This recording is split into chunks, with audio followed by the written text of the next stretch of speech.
नमस्कार साथियों, मैं अजय चौधरी आपका भाई। आज की सभा में मेरे साथियों आपका बहुत ज्यादा स्वागत करता हूं भैया। मेरे साथियों पिछली सभा में हमने जो क्लास बारह की सभा करी थी ना, हमने आपको क्या सिखा दिया था भैया? मैंने आपको सिखा दिया था प्रश्नावली 7.5 का बेसिक। अब बेसिक में हमने क्या क्या सीखा था कि आपको कोई आंशिक भिन्न दिया होगा, कोई फलन दिया होगा, यानी कि यार आंशिक भिन्न किसका करते हैं? उचित परिमेय फलन का। सबसे पहले मुझे ये बताइए परिमेय फलन क्या होता है मेरे साथियों? तो भैया परिमेय फलन दो बहुपदीय फलन यदि एक फ्रैक्शन यानी कि भिन्न के रूप में आ जाए, यानी कि इस रूप में आ जाए भैया, देखो इस रूप में आ जाए पी एक्स डिवाइड में क्यू एक्स, इस रूप में आ जाए तो ये क्या कहलाएगा हमारा? क्या कहलाएगा? परिमेय फलन। उचित परिमेय फलन का अर्थ क्या है कि इस जो ये हर में द्विघात, हर में जो पॉलिनोमियल इक्वेशन आएगा, पॉलिनोमियल फंक्शन आएगा ना, इसकी घात हर के पॉलिनोमियल फंक्शन से अधिक होनी चाहिए मेरे साथियों, यानी कि उसे हम कहते हैं प्रॉपर रेशनल फंक्शन। और अगर इस हर की घात अंश की घात से कम हो तो उसे हम कहते हैं इम्प्रॉपर रेशनल फंक्शन। और मेरे साथियों इम्प्रॉपर रेशनल फंक्शन को प्रॉपर रेशनल फंक्शन यानी कि उचित परिमेय फलन में बदला तो जा सकता है किससे? लंबी भाग विधि से मेरे साथियों। किस विधि से भैया? लंबी भाग विधि से। तो आज की सभा में हम प्रश्नावली 7.5 का स्टार्ट कर रहे हैं। बड़े ध्यान से देखिएगा, अगर ध्यान से नहीं देखोगे तो मेरे साथियों प्रश्नावली 7.5 में फिर आपके कुछ भी समझ में नहीं आएगा। मेरे साथियों पहला सवाल क्या भैया? पहला सवाल है प्रश्नावली 1.5 का। बड़े ध्यान से देखिएगा भैया, पहला सवाल है हमारा समाकलन x डिवाइड में। और मेरे साथियों एक बात बताता हूं, जो मैंने आपसे क्विज में सवाल पूछा था ना मेरे साथियों, आपकी स्क्रीन पर जरूर नजर आ रहा होगा। लास्ट तक बताऊंगा, लास्ट तक बने रहे वीडियो में, लास्ट में उसका सॉल्यूशन करूंगा मेरे साथियों। अगर किसी भी साथी का गलत हो गया आंसर तो लास्ट तक बन रहे, आपको उसका सॉल्यूशन मिल जाएगा मेरे साथियों। तो सवाल क्या है? x डिवाइड में x plus 1 x plus 2 dx, इसका आप क्या ज्ञात करें? समाकलन ज्ञात करें। अब आप इसे किस विधि से करोगे? आंशिक विधि से करोगे, क्योंकि हम प्रश्नावली 7.5 पढ़ रहे हैं मेरे साथियों आंशिक भिन्न विधि से। वैसे तो अगर ये द्विघात समीकरण है तो इसे आप दूसरे तरीके से भी कर सकते हो। रैखिक समीकरण ऊपर दिया हुआ, रैखिक समीकरण को कुछ मान लेते हैं। क्या मान लेते हैं? क्या मानता है 7.4 में? हम मानता है A D by D x. और अवकलन किसका करते हैं भैया? अवकलन करते हैं मेरे साथियों द्विघात समीकरण का, यानी कि कोई द्विघात समीकरण आएगा जैसे कि एक्स स्क्वायर प्लस में बी एक्स प्लस सी और प्लस बी। ठीक है, तो हमारा 7.4 का था। अब हम बात कर रहे हैं 7.5 की मेरे साथियों। बड़े ध्यान से देखिएगा, आंशिक भिन्न करते हैं, यानी कि पहला ये कौन सा रूप है? मैंने आपको 5 प्रकार के उचित परिमेय फलन बताए थे। पहला बताया था कि ऊपर आपको अंश में कोई रैखिक समीकरण दिख जाए और हर में आपको क्या दिख जाए? गुणनखंड दिख जाए, वो भी बिना पुनरावृत्ति के मेरे साथियों, बिना पुनरावृत्ति के, यानी कि x minus A X minus B. और आपको फिर अंश में दूसरा क्या दिख जाए? अंश में आपको रैखिक समीकरण दिख जाए और नीचे दिख जाए भैया पुनरावृत्ति के साथ पुनरावृत्ति के गुणनखंड, यानी कि इस टाइप से देखो यार, इस टाइप से गुणनखंड पुनरावृत्ति के साथ। अब आपको दिख जाए भैया अंश में तो दिख जाए आपको द्विघात समीकरण, और आपको हर में दिख जाए क्या? हर में क्या दिख जाए? बिना पुनरावृत्ति के गुणनखंड, यानी कि त्रिघात समीकरण दिखेगा मेरे साथियों इस टाइप से। देखो पी एक्स स्क्वायर प्लस में Q x plus R X minus A X minus B X minus C. कोई दिक्कत, कोई समस्या नहीं होनी चाहिए। अब चौथा मेरे साथियों क्या दिखेगा? अंश में तो रैखिक समीकरण, सॉरी द्विघात समीकरण दिखेगा, लेकिन आपको हर में दिखेगा क्या? हर में दिखेगा मेरे साथियों पुनरावृत्ति के साथ गुणनखंड, यानी कि इस टाइप से देखो पी एक्स स्क्वायर प्लस में क्यू एक्स प्लस में आर और एक्स माइनस ए का स्क्वायर और एक्स माइनस बी। अब लास्ट में आपको दिखेगा अंश में तो द्विघात समीकरण और हर में एक गुणनखंड और एक द्विघात समीकरण में साथियों, जिसे हम आगे डिवाइड नहीं कर सकते, यानी आगे उसके गुणनखंड नहीं कर सकते। जैसे कि ये देखिए पी एक्स स्क्वायर प्लस में Q x plus r divide में x plus a x square plus में बी एक्स प्लस सी, ये दिखेगा भैया। अब कोई दिक्कत नहीं है, कोई दिक्कत नहीं हो चाहिए। बताओ ये कौन सा रूप है मेरे साथियों? बताओ भैया, ध्यान से देखो, समझो कि ये कौन सा रूप है हमारा। पहला है, दूसरा है, तीसरा है, चौथा है, पांचवा। भैया ये है हमारा पहला रूप। कौन सा रूप? पहला रूप, क्योंकि अंश में रैखिक समीकरण दिया हुआ है और हर में हमें दिए हुए हैं गुणनखंड, वो भी बिना पुनरावृत्ति के, कोई पुनरावृत्ति नहीं की है, कोई रिपीटेशन नहीं है। तो भैया करते हैं शुरुआत इसकी और इसको हम फिनिश करते हैं। कैसे शुरुआत करते हैं? ऐसे शुरुआत करते हैं भैया। इसका क्या करते हैं? आंशिक भिन्न बनाते हैं। क्या क्या आंशिक भिन्न बनेगा? देखो आंशिक भिन्न, तो इसका आंशिक भिन्न बनाएंगे मेरे साथ। तो ए इधर की तरफ देखिए, x डिवाइड में x प्लस 1 x प्लस 2 आंशिक भिन्न। क्या क्या आंशिक भिन्न बनेंगे? देखो बराबर में ए अचर, क्योंकि नीचे क्या है मेरे साथियों? रेखिक। रेखिक अगर आपको नीचे रेखिक दिखे तो अंश में अचर, अगर नीचे द्विघात दिखे तो अंश में रेखिक। तो A Y X plus 1 plus B divide में एक्स प्लस 2। कोई दिक्कत समस्या यहां तक तो नहीं हुई। अब क्या करेंगे मेरे साथियों? इनको मल्टीप्लाई करेंगे, फिर ए तथा बी का मान हम ज्ञात करेंगे मेरे साथियों। कैसे ज्ञात करेंगे? देखो x बराबर में जब x प्लस 1 और x प्लस 2 इससे a से मल्टीप्लाई होगा, x प्लस 1 से x प्लस 1 कैंसिल हो जाएगा मेरे साथियों। 5 3 3 3 कैंसिल नहीं होगा क्या? तो ये हमारा कैंसिल हो जाएगा। तो देखो x plus 1 cancel, a x plus 2, और जब ये दोनों x प्लस 1 और x प्लस 2 इससे मल्टीप्लाई होंगे मेरे साथियों, x प्लस 1 x प्लस 2 दोनों इससे मल्टीप्लाई होंगे, तो x प्लस 2 से x प्लस 2 कैंसिल आउट हो जाएगा। फिर बचेगा क्या? bx plus 1 bx plus 1। This is समीकरण number 1, this is equation second. अब क्या करेंगे? अब मेरे साथियों देखो आसान मेथड है a तथा b का मान ज्ञात करने के लिए। क्या आसान मेथड है? जब हम x का मान -1 इस समीकरण में रखते हैं तो ये वाला पद हमारा 0 हो जाएगा और इससे हम इजीली वैल्यू फाइंड आउट कर लेंगे a की। अब मेरे साथ बात करते हैं इससे, जब हम x बराबर -2 रखेंगे इस समीकरण में, समीकरण नंबर 2 में, तो हमारा ये क्या हो जाएगा? पहला पद -0 हो जाएगा। अब बात करते हैं इसकी, फिर इससे हम b की वैल्यू आसानी से फाइंड आउट कर लेंगे। तो मेरे साथ ऐसे ही करेंगे, ध्यान से देखिएगा कैसे करेंगे। x बराबर -1 समीकरण नंबर 1 में रखने पर, x बराबर -1 समीकरण नंबर 1 में पुटअप करने पर, रखने पर, तो x बराबर -1 a -1 plus 2 plus b -1 plus 1।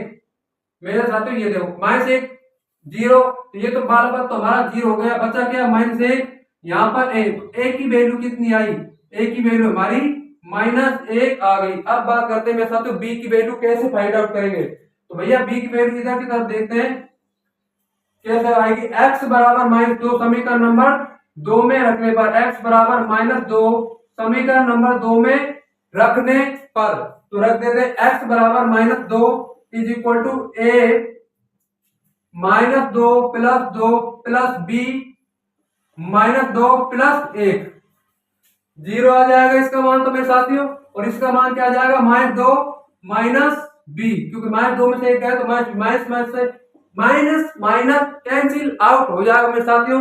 और b की वैल्यू हमारी क्या बचेगी भैया? b की वैल्यू बचेगी 2, यानी कि b की वैल्यू 2 a तथा b, a तथा b का मान समीकरण नंबर 1 में पुटअप करेंगे मेरे साथियों, और उसके बाद इंटीग्रेशन कर देंगे। तो a तथा b का मान हम समीकरण नंबर 1 में रखते हैं। क्या आता है a तथा b का मान? a की वैल्यू क्या आएगी? माइनस। पीडीएफ नोट्स मेरे साथियों डिस्क्रिप्शन बॉक्स में मिल जाएंगे। 2 सवाल करेंगे मेरे साथियों इस सभा में, पहला और दूसरा, नहीं सभा ज्यादा हमारी लंबी हो जाएगी। और एक पोल वाला सवाल, बड़े ध्यान से देखिएगा, पोल वाले सवाल को कंप्लीट करेंगे। अगर किसी साथी से गलत जवाब दिया होगा तो प्लीज सही कर लीजिएगा उसे। तो भैया देखो -1 कितना आ गया? -1 हमारा, डिवाइड में x प्लस 1 प्लस 2 डिवाइड में x प्लस 2। अब क्या करेंगे? कुछ नहीं करेंगे, इंटीग्रेशन कर देंगे, समाकलन कर देंगे। यानी कि देखो समाकलन x डिवाइड में x प्लस 1 x प्लस 2 बराबर समाकलन -1 x प्लस 1। आपका रो चाहे समाकलन हो, अचर राशि हमेशा बाहर आती है, माइनस चिन्ह हमेशा बाहर आ जाएगा। इसके बाद देखिएगा इधर की तरफ देखो, प्लस आपका हो चाहे समाकलन हो, अचर राशि हमेशा बाहर x प्लस 2। मेरे साथ में बहुत छोटा है परंतु सपना बहुत बड़ा है। इधर की तरफ देखो समाकलन -1/x प्लस 1 प्लस 2 समाकलन 1/x प्लस 2। अब मेरे साथ में देखो क्या करते हैं क्या नहीं होगा। इधर की तरफ देखो इन कुछ स्टेपों को हम रद्द कर देते हैं मेरे साथियों, और उसके बाद सवालों का सॉल्यूशन करना शुरू करते हैं। तो देखो भैया किन किन स्टेपों को रब करते हैं, इन स्टेपों को हम थोड़ा सा रब कर देते हैं। ये आई होप आप ये स्टेप जरूर समझ में आई होंगी मेरे साथियों। इन स्टेपों को हम क्या करते हैं भैया, रब करते हैं, क्योंकि बहुत छोटा है परंतु सपना तो बहुत बड़ा है भैया। तो देखो -1 समाकलन x प्लस 1 प्लस 2 समाकलन 1/x+2। अब क्या करेंगे भैया, और इसका अवकलन अंश का हर का अवकलन यदि आपको अंश में दिख जाए तो डायरेक्ट हम लोग वो हर करते नहीं आएगा। इस टाइप सवाल देखो मेरे साथ, तो क्या करा था आपने, e की पावर x माइनस में e की पावर -x डिवाइड में e की पावर x प्लस में e की पावर -x। हर का अवकलन अंश में दिख जाए, हर का अवकलन आपको अंश में दिख जाए तो क्या करा था हमने, डायरेक्ट लोगों पर, तो इसमें भी डायरेक्ट लोगों पर हम करेंगे माइनस log x+1, क्योंकि x+1 का अवकलन एक होता है, एक आपको अंश में नजर आ रहा है, -log x+1। कोई दिक्कत नहीं, समस्या नहीं होगी। अब बात करते हैं +2। हर का अवकलन आपको अंश में दिख जाए, न्यूमरेटर का डेरिवेटिव आपको डिनोमिनेटर का डेरिवेटिव आपको न्यूमरेटर में दिख जाए तो क्या करते हैं, डायरेक्ट लोगोफर करते हैं। तो इसका भी डायरेक्ट लोगोफर आएगा, log x+2 plus c is integration constant, समाकलन अचर, समाकलन गुणक। तो भैया आप क्या करते हैं, आप तो कुछ है ही नहीं, एक सहसमीका होती है हमारी log m माइनस में log n कितनी होती है, प्राकृतिक लघुगणक की एक सहसमीका है, मतलब एक प्रमेय है, जो भी है कोई सूत्र है इसका, क्या है, log m डिवाइड में n प्लस c। ये हमें यूज करना होगा मेरे साथ। तो इन स्टेपों को भी हम मिटाते हैं, इसको यूज करने पर हमारा फाइनल आंसर आ जाएगा। तो मेरे साथ ये हमारा फाइनल आंसर आएगा, क्या देखिएगा बड़े ध्यान से। तो भैया फाइनल आंसर आएगा log x+1, कितना, x+1, और मेरे साथ तो यहाँ पर 2 है। एक बात आप ध्यान रखें, n log m, इस प्रॉपर्टी का यूज और कर दे, n log m क्या होती है, log mn कितनी होती है भैया, log mn। तो मेरे साथियों जब ये 2 ऊपर चल जाएगा तो वर्ग हो जाएगा, तो मापांक लगाने की, मोड लगाने की तो हमें कोई आवश्यकता होगी नहीं, होगी का, जब स्क्वायर करेंगे तो मान हमेशा धनात्मक ही आएगा, चाहे ऋणात्मक लो चाहे कुछ भी लो, लोग हमेशा लोग, ये हमारा लोगरिथमिक धनात्मक संख्याओं के लिए पॉजिटिव होता है, यानी धनात्मक संख्याओं के लिए डिफाइन होता है, परिभाषित होता है हमारा ये log वाला फंक्शन। तो देखो log हमारा x+2 का स्क्वायर डिवाइड में मापांक x+1, log mn वाली प्रॉपर्टी से हमने इसको सोल्यूशन कर दिया। log m क्या है, यहाँ पर log m हमारा log x+2 का स्क्वायर, और n का वैल्यू क्या है, log x+1 plus c। This is the, मेरे साथ यही हमारा क्या है भैया, यही हमारा फाइनल आंसर हो जाएगा। This is the final answer for this question. अब सवाल नंबर हम सेकंड की बात करते हैं मेरे साथी। सवाल नंबर हमारा सेकंड क्या कहता है, सवाल नंबर सेकंड आसान है मेरे साथियों, छोटा से तरीके से करेंगे, आंशिक भिन्न लगाने की उसमें कोई भी ज्यादा हमें दिक्कत जरूरत नहीं होगी।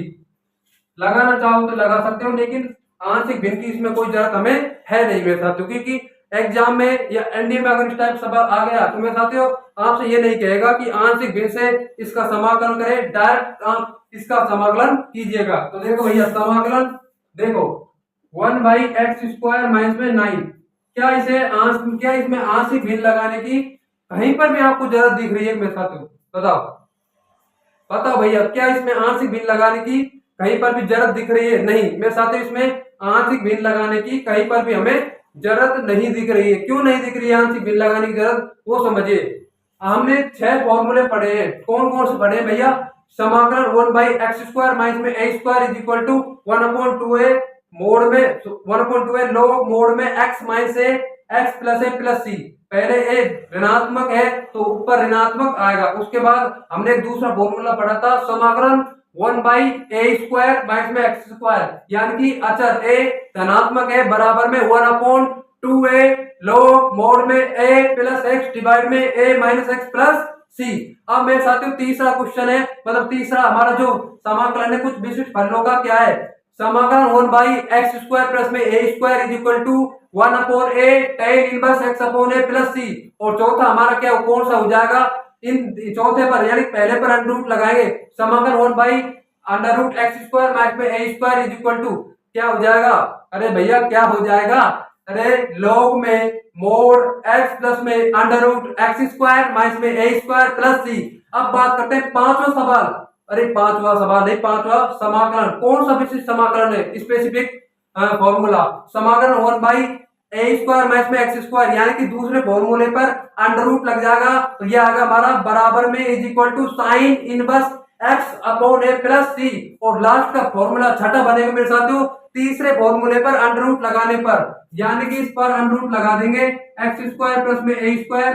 जब ये तो अभी तो क्या आएगा इसका मान अभी आएगा 1/a tan inverse x upon a plus c, लेकिन अगर अंडर रूट लग जाएगा तो इसका मान आएगा मेरे साथियों लॉग मापांक में x प्लस में √x² प्लस में a² प्लस c। तो ये मेरे साथियों हमारा कौन सा 6 के 6 फॉर्मूले मैंने आपको रिवाइज करा दिए मेरे साथियों खड़े खड़े। और ये चीज अभी आपके दिमाग में आपके मन में मेमोरी पावर स्ट्रोक तभी होगी मेरे साथियों जब आप जम के पढ़ेंगे, जम के मेहनत करेंगे, लगातार पढ़ेंगे, हार्ड वर्क को कभी भी नहीं छोड़ेंगे। तो भैया ये सवाल में कुछ है ही नहीं, कौन सा फॉर्मूला लगेगा, बड़े ध्यान से देखिएगा भैया। समाकलन 1 अगर आप चाहें तो आप फिर से कर सकते हैं ऐसे x - 3 और x + 3 लिखकर, परंतु मेरे साथियों हमें लॉन्ग मेथड की कोई जरूरत है ही नहीं, बिल्कुल भी लॉन्ग मेथड की इसमें जरूरत है ही नहीं। तो हम इसे किस सवाल से या किस तरीके से करते हैं बड़े ध्यान से समझिएगा। 1/x² माइनस में 3² dx। आप कोई दिक्कत समस्या होनी ही नहीं चाहिए। अब क्या करेंगे, कुछ नहीं करेंगे, एक फॉर्मूला पढ़ा है, पहला फॉर्मूला समाकलन 1/x² माइनस में a² is equal to 1/2a log mod में x माइनस a डिवाइड में x plus a plus c, उसका उपयोग करेंगे। कैसे करेंगे, समाकलन बड़े ध्यान से देखिए भैया 1/2a, a की वैल्यू क्या है मेरे साथ यहाँ पर ये बताओ, a की वैल्यू यहाँ पर है 3, कितनी है a की वैल्यू 3, 2 × 3 लॉग मोड में, मोड समझते हो, मोड यानी कि मापांक, धनात्मक को भी ऋणात्मक का भी मान धनात्मक देता है और धनात्मक का मान भी ऋणात्मक देता है, सॉरी धनात्मक देता है। तो देखें x की वैल्यू x माइनस में 3 डिवाइड में x plus 3 plus c, this is the final answer for this question. मतलब 6 आ जाएगा, 2 × 3 में 6, 1/6 लॉग x माइनस मोड में x माइनस 3 डिवाइड में x प्लस 3 प्लस c, यही हमारा फाइनल आंसर हो जाएगा मेरे साथियों। अब बात करते हैं क्विज वाले सवाल की, तो बड़े ध्यान से देखिएगा मेरे साथियों, जिस भी मेरे साथी ने क्विज वाला सवाल गलत किया है उसको क्या है ध्यान से देखना है और ध्यान से उसको समझना है। तो क्विज वाला सवाल हमारा क्या था, तो क्विज वाला सवाल क्या था, बड़े ध्यान से समझ लीजिएगा। ये 2 सवाल तो हमारे कंप्लीट हो जाते हैं, आगे सवाल अगली सवाल में करेंगे मेरे साथियों, इसलिए नहीं कर रहे सवाल ज्यादा लंबे हो जाएंगे और आपको देखने में दिक्कत समस्या होगी। तो क्विज वाला सवाल क्या है, समाकलन cos x आपको दिया गया है, cos x डिवाइड में अंडर रूट कितना दिया गया है, अंडर रूट 3 प्लस में cos² x dx। अब बताओ मेरे साथियों क्या करते हैं, इतना तो मैं आपको बता देता हूँ मेरे साथियों, इसमें जो हमने अभी 6 के 6 फॉर्मूले रिवाइज करे हैं ना, उनमें से कोई सा फॉर्मूला लगेगा मेरे साथियों। अब यह आपको समझना है कि वो फॉर्मूला कैसे लगेगा इसमें, बताओ भैया कैसे आप इस फॉर्मूले में इसमें वो फॉर्मूला लगाओगे। हर में आपको अंश में आपको cos x दिया हुआ है, और ये cos x तो मेरे साथियों ध्यान रखें, इसको अगर हम हटाएंगे क्योंकि हर में 1 चाहिए होता है, अंश में 1 यहाँ पर है नहीं, cos x दिया हुआ है और हमें ये पता है cos x किसी ना किसी का तो अवकलज होता है, किसी ना किसी क्या sin x का ही अवकलज होता है। तो मेरे साथियों क्या करें बताओ, sin x यहाँ पर है नहीं, sin x यहाँ पर लाया तो जा सकता है, थोड़ा सोचे दिमाग लगाएं तो sin x जरूर लाया जा सकता है। कहां से लाया जा सकता है, cos² x sin² x plus में cos² x की एक सरसमीका है, कौन सी सरसमीका है भैया, sin² x प्लस में cos² x is equal to 1 के बराबर होती है। cos² x तो दिया गया है, हमें वैल्यू चाहिए cos² x की, अरे ये नहीं आ जाएगी क्या cos² x की 1 माइनस में sin² x। बताओ क्या दिक्कत है इसमें, कोई दिक्कत समस्या नहीं है ना इसमें। तो देखो समाकलन cos x डिवाइड में अंडर रूट 3 प्लस में 1 माइनस में sin² x, कोई दिक्कत समस्या नहीं होनी चाहिए भैया, ध्यान से समझे। cos² x को हटाना है, sin² x इसलिए लाए हैं क्योंकि sin को जब आप मानोगे साइन का आपको डेरिवेटिव मिल जाएगा, क्या मिलेगा डेरिवेटिव, साइन का डेरिवेटिव होगा, व्युत्पन्न होगा cos x। तो देखो समाकलन cos x डिवाइड में अंडर रूट को पोल में डाला गया सवाल है, जिसमें मेरे साथी ने गलत किया है, बड़े ध्यान से देख लेगा, समझ में आ जाएगा। 3 और 1 कितना हो जाएगा 4 माइनस में साइन स्क्वायर एक्स। अब तो मेरे साथियों कुछ है ही नहीं, अब तो कुछ है नहीं, क्या है सब्स्टिट्यूशन, अरे इंटीग्रेशन बाय सब्स्टिट्यूशन मेथड यानी कि प्रतिस्थापन विधि से समाकलन ज्ञात करेंगे। तो देखो भैया साइन एक्स को मैं क्या मान लेता हूं, माना क्या माना, sine x is equal to t, differentiate with respect to x, x के सापेक्ष अवकलन करने पर, तो साइन एक्स का मान क्या आ जाएगा cos x dx is equal to dt। कोई दिक्कत कोई समस्या नहीं होनी चाहिए, cos x dx बराबर हमें dt मिल गया। अब देखो भैया cos x dx बराबर dt डिवाइड में अंडर रूट 4 माइनस में साइन को मेरे साथियों आपने क्या माना है, साइन को हमने माना t, तो क्या हो जाएगा टी स्क्वायर। इसको देखकर तो भाई एक ही फॉर्मूला याद आता है, और वो कौन सा फॉर्मूला है, समाकलन 1 by under root a square minus में एक्स स्क्वायर। बस ये फॉर्मूला मेरे साथियों इज इक्वल टू क्या मान है इसका, साइन इनवर्स एक्स अपॉन ए प्लस सी। तो ये हो जाएगा मैं साइन इनवर्स, बस ये ध्यान रखे 4 को हम 2 का वर्ग लिख सकते हैं। मेरे साथ 2 का वर्ग होता है 4 यार, इसमें भी क्या अचंभा करने की, क्या असेम्ड हो रहे हो यार, इसमें आप असेम्ड क्यों हो रहे हो, मतलब सेक्रीफाइस क्यों हो रहे हो, वंडर क्यों हो रहे हो, आश्चर्यचकित क्यों हो रहे हो। तो 2 का स्क्वायर हो गया, ये तो मेरे साथ हमारा 2 का स्क्वायर। अब क्या करते हैं, अब तो कुछ है ही नहीं, साइन इनवर्स एफ के स्थान पर मेरे साथ टी है, एफ के स्थान पर टी, तो हम क्या लिख देंगे टी, और डिवाइड में ए की वैल्यू मेरे साथियों 2 प्लस सी। अब बचा हमारा टी, टी आपने किसके स्थान पर सब्स्टिट्यूट किया है, बस ये समझ लीजिए, ये इसका, और पूरे मान लिख दीजिए टी का, टी हमने जो सब्स्टिट्यूट किया है ना भैया, वो सब्स्टिट्यूट किया है, वो प्रतिस्थापित किया है हमने किसके स्थान पर, साइन एक्स के स्थान पर। तो पुनः मान लिख दीजिएगा sine inverse sine x divide में 2 प्लस सी। तो मेरे साथियों ऑप्शन देख लीजिएगा कौन सा सही है, शायद दूसरा या तीसरा सही है हमारा पोल का। तो थैंक्स फॉर वॉचिंग।